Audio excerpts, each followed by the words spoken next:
Ça, ce sont les vacances d'hiver comme on les connaît aujourd'hui. Mais dans quelques années, ça pourrait ressembler plutôt à ça. En cause, le réchauffement climatique. Car avec la hausse des températures, le climat se dérègle. Certains hivers, il fait très froid, d'autres plutôt chaud. Mais sur le long terme, une tendance se dégage, il y a de moins en moins de neige. Ici par exemple, au col de Porte, dans les Alpes, le manteau neigeux a été divisé par 3 en 50 ans. Il est passé de 70 cm en 1960 à 25 cm en 2010. À l'origine de ce phénomène, la limite pluie-neige qui remonte de plus en plus.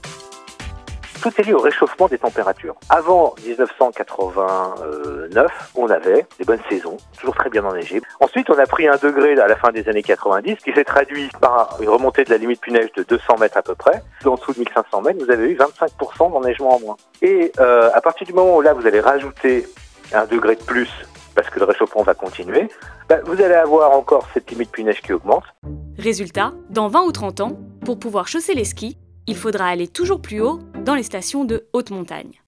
Alors bien sûr, il existe des moyens pour compenser l'absence de neige. L'un des plus connus, c'est ça, les canons à neige qui produisent de la neige artificielle. Problème, ils consomment beaucoup d'eau, plusieurs millions de mètres cubes par an. C'est aussi plus dangereux pour les skieurs, car la neige artificielle est plus dure que la neige naturelle. Une autre solution, c'est le snow farming. Le principe, à la fin de chaque hiver, la neige qui n'a pas fondu est stockée sous de la sciure de bois pour être conservée jusqu'à la saison suivante.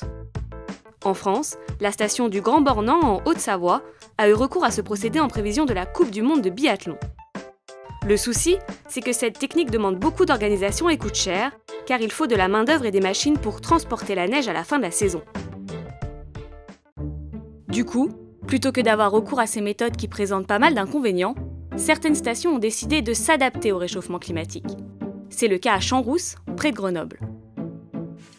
En 2030, la station devrait abriter des hôtels 3 et 4 étoiles, un centre de séminaire ou encore un espace de balnéothérapie. L'objectif, continuer à attirer les touristes sans miser uniquement sur la neige et le sport d'hiver.